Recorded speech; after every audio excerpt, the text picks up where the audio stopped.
So my name's Brita Rosenheim. I'm an advisor, an investor in the space.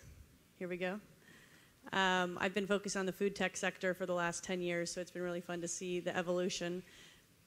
Hi. Hello, welcome. Sorry about You didn't miss much. So it's been really fun to see the evolution of the different business models, different opportunities, kind of the rocket rides and the crashes along the way. So especially after kind of seeing a lot of the technologies today, I think we can say the convenience economy is here to stay. It supported a lot of kind of questionable business models, but it's also paved the way for a lot of kind of innovative, on-demand, positive margin businesses that are making life more convenient for eaters throughout the day. And today we're going to be focusing on the corporate lunch. And so this is an extremely crowded area. You're seeing competition from quick service players like Sweetgreen just announced free corporate delivery program. You have all the regular restaurant ordering and delivery. You have dark kitchens. You have a lot of grab and go options from retailers and direct to consumers. And so it's increasingly hard to differentiate yourself and your solutions. But we actually have three companies here that all serve a different occasion in the eater's day and is a purpose for them in their work week. We're focused on the corporate lunch and corporate breakfast increasingly. And I'd love for each of them to talk a little bit about what their business model is and how they're serving the eater in a unique way that's differentiating against all the competitors. So we'll start with the latecomer. Yeah, sorry. Hi, I'm Luke Saunders. I'm the founder and CEO of Farmer's Fridge. We're based in Chicago, so I flew in this morning. It's a little late. So Farmer's Fridge makes fresh food, and then we sell it through a network of automated fridges around Chicago and Milwaukee. What makes us really unique is we actually make all the food that we sell, so we only have a couple of items that we don't make in the fridge. And it's a very limited SKU set. We have about 30 items, salads, breakfast, sandwiches, snacks, and proteins. And we make everything every day. Then a cost function algorithm every night tells us where to send it all. We put it on a truck, deliver it in the middle of the night. People show up and buy it the next day. And really, it's about the on-the-go occasion. It's something that's complementary with food service. We obviously do catering as well. So that's Farmer's Fridge. Go ahead. All right, my turn. Hey everybody, I'm Bill Billenstein. I'm Senior Director of Culinary Nutrition Strategy with Guckenheimer. We are probably the more traditional when it comes to corporate lunch. We do a lot of business and industry. We're based out of San Mateo, so Silicon Valley.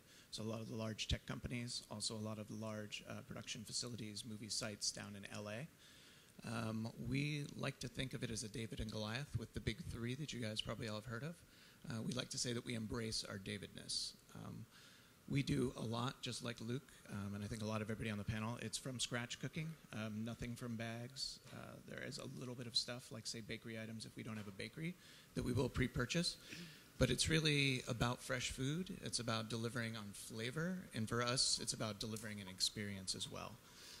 When we come in, we're not just looking to provide lunch and then stay behind the scenes. We want to integrate as much as we can into the daily experience of our clients. A lot of times these cafes, they're the heart of the house. It's where we spend a lot of money. Our corporations spend a lot of money building these spaces. So we want to make sure that that's getting utilized not just for breakfast period, not just for lunch, not just for dinner, but throughout the day. So wherever we can become a part or as much of a part of that company culture that they'd like us to, that's where we really try to differentiate on that experience as well as delivering delicious food. Great. Hi, everybody. My name is Michele Smart. I'm with EZCater. We are actually the nation's largest business catering platform. We're a marketplace that connects about 60,000 restaurants and caterers with over 50 million meals served, if you can believe that. In the summer, we became actually an international company, which we're really proud of and excited to be. The best way I could describe the experience is what you saw today. We didn't cater it. We'll talk about that later. But, you know, having the boxed lunches or trays for lunches or breakfast, which is actually our biggest growth opportunity right now. We're seeing lots and lots of requests for nice, fresh, delicious breakfasts for whether it be business meetings or our biggest clients on the guest side are sales reps, so farmer reps or sales reps that want to show their appreciation and order meals, snacks, breakfast, lunch for their clients and have it delivered directly to their clients. We provide all of that customer service for them. We have an app. Most of our customers click on what they want within a few button clicks, and we take it from there and work with partners. They select the partners they want, the restaurants. Our other most growing, our busiest area is, you know, in the interest of thinking in terms of eating alone together. So having things like big trays or setups for taco setups and taco days for Tuesdays. For example, you know, engineering managers love having the opportunity to keep the fresh thoughts going during meals. So they'll have Taco Tuesday, and we are able to provide meals for that. Big thing is when it comes to eating alone together is thinking in terms of dietary requirements. So vegetarian, gluten-free, vegan. We can have a nice taco set up and take care of all of those needs and still let everybody sit and eat together. So that's something that we're learning more and more about and enjoying. So thank you. Thank you. So I think building on that, you know, all day today we're hearing about, you know, data and how data is driving decisions. Data, you know, they're collecting data at different points in the product cycle. Oftentimes, it's hard for tech companies to know what to do with all that data, how to prioritize it, how to actually implement it into your product strategy, and to, you know, improve your customers' experience. So, you know, kind of Michele, to your point of customizing menus, making sure that you understand, you know, how that you can cater to dietary, allergy, you know, diabetes, flavor preferences. How are you guys using data to drive those decisions? And what is the customer experience on the platform? You know, how are you kind of translating those insights into a seamless experience for your customers? Yep, thank you. Great question. It's one of my favorite areas. So we have amazing data scientists that are part of our staff. And as part of that checkout process, when you're selecting what you want, you will select if you have gluten-free requirements, and you'll say how many people you have gluten-free requirements for. And we aggregate all of this data together, for example, and translating that to our restaurant partners. So we'll say to them, if you really want to get more orders, one of the best things you can do is have gluten-free options as part of your menu. And we consult and coach them.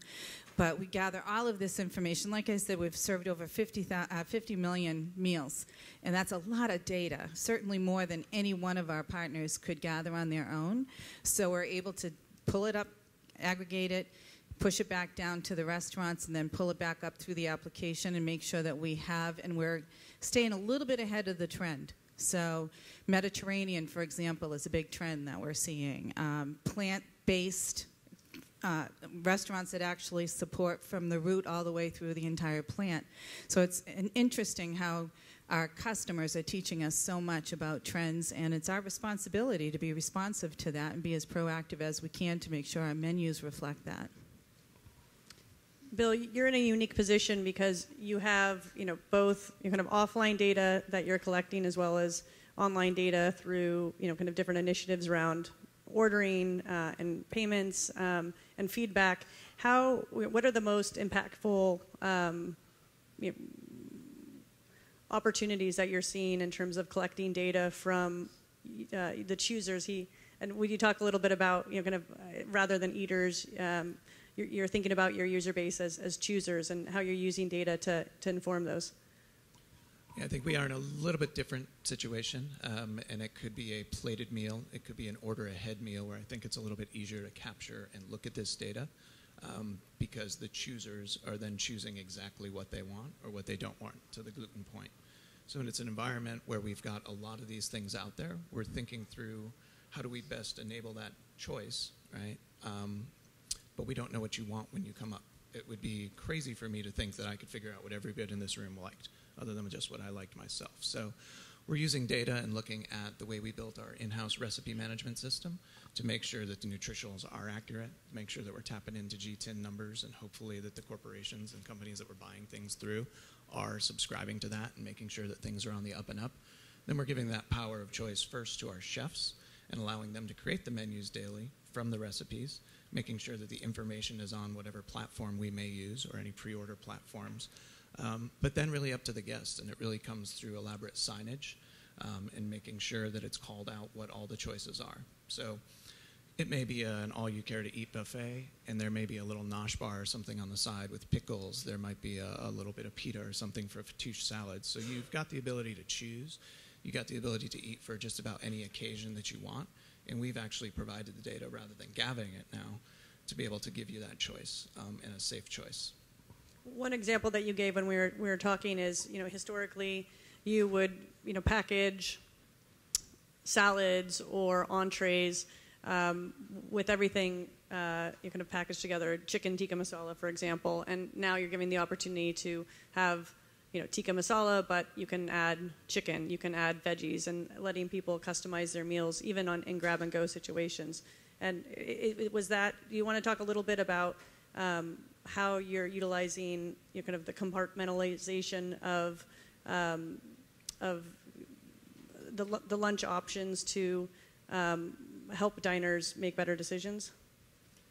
Yeah, so again, in the grab-and-go realm for us, it's not, again, we're not getting that pre-order. Sometimes we are, but we found that we've had a lot of success actually breaking up and compartmentalizing. So you can have the Caesar salad, and instead of us spending a lot of time making a Caesar salad with chicken, Caesar salads without chicken, then analyzing and seeing who bought what or who liked what, we've got a great Caesar salad. We may have a packet of croutons on the side. We've also got some chicken. And you can start to combine and actually make the choice that you want as you go through. We then can look at purchase data. We can also look at waste data, which really informs how much of our production happens each and every day. Got it. So you're in a unique position where you have a limited number of things that you're offering on a daily basis, but do those items change per location and per your kind of customer base? And how are you guys using sales and data to make those decisions about the actual ingredients and items that you're putting in the fridges? Yeah. So one of the things that makes us unique at Farmer's Fridge is actually that we control almost 100% of the variability of the experience of buying from Farmer's Fridge because we're vertically integrated. So we could see that a product, a particular customer that was buying a product consistently every week, all of a sudden stopped, and we could go back and look at, did they move, who made that salad, maybe the quality wasn't as good, so we can actually measure everything and we have a lot of good feedback loops because we control 100% of that variability. And then the biggest advantage we have is the demand planning, so the ability to know exactly what to send to every fridge in the network based on who's purchased there and what's been sold in the past. And so at this point, across the state of Chicago, 200 fridges, no two fridges have the same level of stocking every day or the same items. And the best example I can give of how that's evolved over time is when we first started, my first fridge was in a food court. We needed roughly 20,000 people to have a successful fridge and have the unit economics work. Now that number is closer to 500 because we're able to automatically personalize what's in each location. Both in terms of the amount that we send, but also items change from location to location. In terms of a new location, what data points are you initially gathering to understand, kind of who you're serving and the initial product assortment? Yeah, so it'll depend. Every vertical is a little bit different. A hospital and a B&I location have very little in common in terms of who's there, why they're there, when they're there. And so for each vertical, we have a set of things that the account manager will go in and answer beforehand, and then we plug that into a model. And that gives us some predictability. So let's say the number of beds in a hospital, we know kind of how much food to stock based on the location, the foot traffic, and outpatient, things like that. But then you actually have to have the fridge up and running and sell product and see who the actual customers are, test pushing notifications to them, how good a job did you do activating. So what we would look at is what's the total population of the area that we're putting the fridge, how many people have tried it, how many people have repeated, things like that. And so it's a constant process of auditing and refining that information. And for the locations that you're putting the fridges in, is your primary client the real estate provider or the employer, or are you're kind of looking for opportunities that you own the space and you're running it yourselves, or a mixture of all three? So it's mixed. We actually have a couple fridges with Guckenheimer in Chicago. And it really depends. So ultimately our customer is the customer, the people who eat our products. If they don't want to eat the food, then it doesn't matter where we put the fridges. So I think at the beginning, we really focused on that. How do we have a great product, high repeat rates, so half the people that try Farmer's Fridge actually go back. And then we have distribution partners that help us get those. So it's food service operators, retailers. We're in all the hospitals with the food service contract. We're in retail stores like CVS, 7-Eleven, and the Amazon Go store. So it just depends. Each vertical is a little bit different. So I think that brings up my next question is partnerships. And you, as I mentioned in the beginning, everybody up here is focused on kind of serving a particular occasion on a particular day of the week, but you're not directly competitive. It's a cooperative scenario. And so how do you guys think about, you've mentioned a little bit, but how do you think about partnerships in terms of, whether it's additional distribution, whether it's sharing data, whether it's about kind of helping to increase volume or insights into the consumer, also outside of the food business, whether it's additional e-commerce platforms that don't offer food. How do you think about partnerships as part of your growth strategy? Yes, that's also very similar to the consumer. So like if our food isn't good, consumers don't want to buy it. If we're not creating value for the partner, they don't want to partner with us. So there may be cafeterias where they don't need us. And again, it could be because it's a P&L based account versus a fee based account for those of you who are familiar with food service. So all of those nuances apply. We have a field sales team that goes in and actually determines that. Some of the best examples would be, for example, in retail. That's really a traffic driver. So they're not very good at fresh food. They don't have the supply chain for it. It offers them an option that gets consumers into the store and drives loyalty for some of their highest value consumers. We're also sharing information to understand, how big is the basket for the consumers that we're driving in? Would they have gone into that store otherwise? Versus in a hospital, it could be because the cafeteria budget is only to stay open until 6 p.m., but they have a night shift and they want something there all night. So it really just ranges depending on what the client's needs are. Michele, do you want to talk about how you're thinking about partnerships, either existing or your wish list there? I have a long wish list. I'll leave my business card for anybody who's interested. The biggest area we saw value with partnerships was with delivery. So a lot of our restaurant partners could cook the food. They would say to us, I can make more chicken, but for me to get it to where it needs to be, that's where you guys could really help us out. So we created a third-party delivery service, and that is growing like crazy. Definitely proved the need. It's a fun area for us to be in. The second is in the enabling technologies within our restaurant partners, such as POS systems and other areas where when they get our orders, if they have to manually do something, we're really not helping them as much as we can. So those are two great areas that we're focused on right now. Bill, you have a unique position because partnerships don't necessarily take away your market share. They add value to the services you're offering. How do you think about implementing partnerships? And do you want to give some examples of some of your favorite ones? Yeah. I think you nailed it perfectly right there. It's about adding value and about adding value to our clients. We don't specialize in the areas that, say, Farmer's Fridge or a Chowbotics or EZCater are in. So we take that because we're doing, again, breakfast, lunch, and dinner. There's these off times where, like you said, there might be an overnight shift. We might need food in a location that we can't get to. So we need great partners that can help us. We want to make sure that partners have the same values as we do. We're talking about fresh food because, again, if people don't like it, at the end of the day, nobody's going to buy it or come back and try it again. They might buy it once and realize that it stinks. But at that point, then we've got their platform and we've got that data, which really, really helps us. So say we stick a salad unit somewhere and we're looking at some off-peak times, but we're just taking guesses at first, like we all do when we start up. We're actually enabled with their data then and a frictionless pay system that shows us, oh, look, everybody's going there at 9 o'clock at night and everybody's killing Southwest chicken salad or whatever it might be. That allows us to actually give people what they want, keeps our clients happy, and it is that big value add back to us. It also informs us a little bit better in the menus that we're putting together and helps us craft that food experience. So I think we have a couple of other things I wanted to ask you, but I think we're tight on time. So I'm going to see if there are a couple of questions from the audience, and if not, then I have a couple more questions. Anybody want to jump in with a question?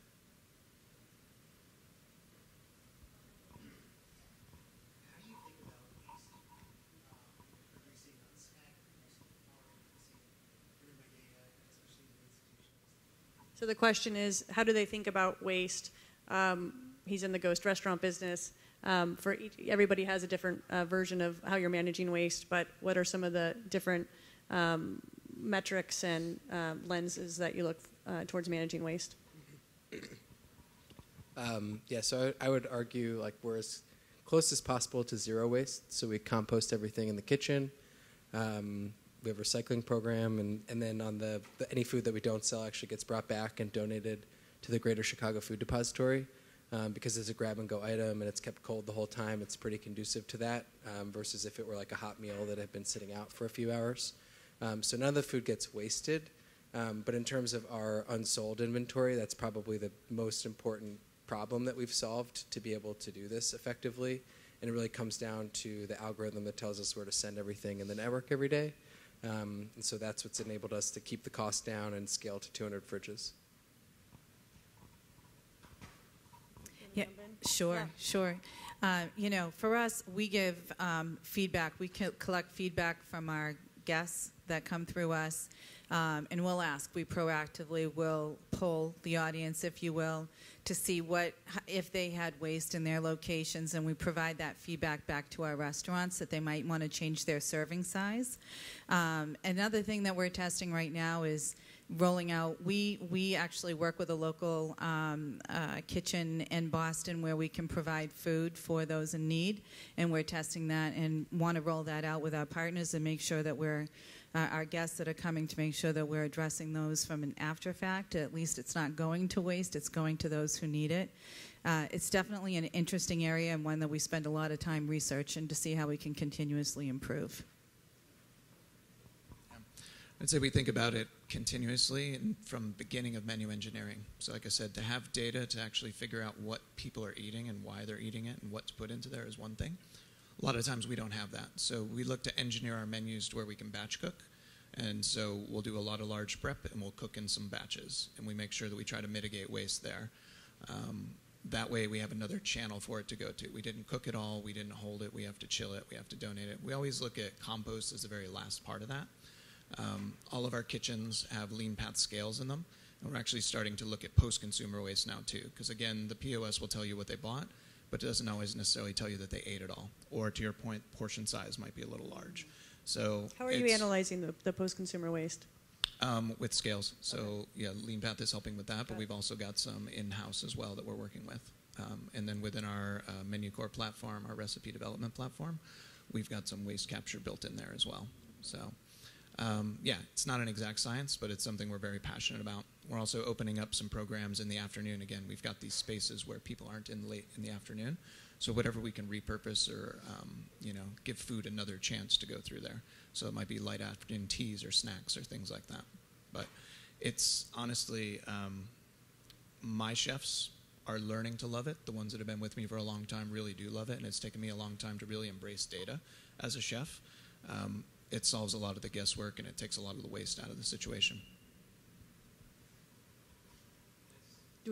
Okay, all right. Yes? Yeah, so the question is, is healthy food a real trend in terms of demand? So, people say they want healthy food. What are they actually choosing? And it sounds like, Farmer's Fridge first offered salads. Now there's a bigger mix, so maybe you were seeing a demand for a mix of other things that were not just healthy food. People put their money where their mouth is. Yeah, I mean, it's definitely longer than like a 1-minute question. But in terms of our menu mix, we're still, like from a volume perspective, probably 80% salads and bowls from a sales velocity perspective. We sell 2 sweet items. One is like a chocolate trail mix. The other is a chia pudding. And those do pretty well. It's actually a great like entree. So for people who are nervous to get a salad, they'll try that and then buy their way into something healthy. And then we did launch sandwiches. So that was a big conversation around like, is that healthy or not healthy? At the end of the day, I think Farmer's Fridge has never looked at it as like a prescriptive thing. But if people are going to eat sandwiches, how do we make like the healthiest, best sandwich? So we keep it, it's actually like a local made bread, and we keep it within a certain dietary restriction. So that's sort of the Farmer's Fridge approach. What I would say is fairly objectively, if you look at the volume of food sold in the United States, it's like 95% unhealthy. So just go to like the top 50 restaurant chains in America by volume, and all of them are either pizza or hamburgers or sandwiches, which really I guess is just another kind of like hamburgers, another kind of sandwich. So you know, the consumer as a whole is definitely not eating healthy most of the time, but the trend is very strong in terms of people actually, the base is growing in health quite a bit. And I think people are getting a much better understanding of how to think about health and what that means. So. Yes. I mean, everything we're seeing is pointing in that direction for sure.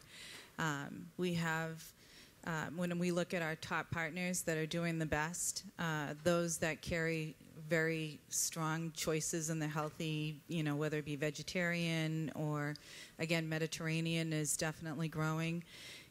As we age, as humans, we have to learn to eat better, right? And I think that is definitely being reflected in the choices that we're seeing. So my short answer is what I started with. Absolutely, yes. Great. I think we're good. Thank you, guys. Thank you very much. Thank you. Thanks.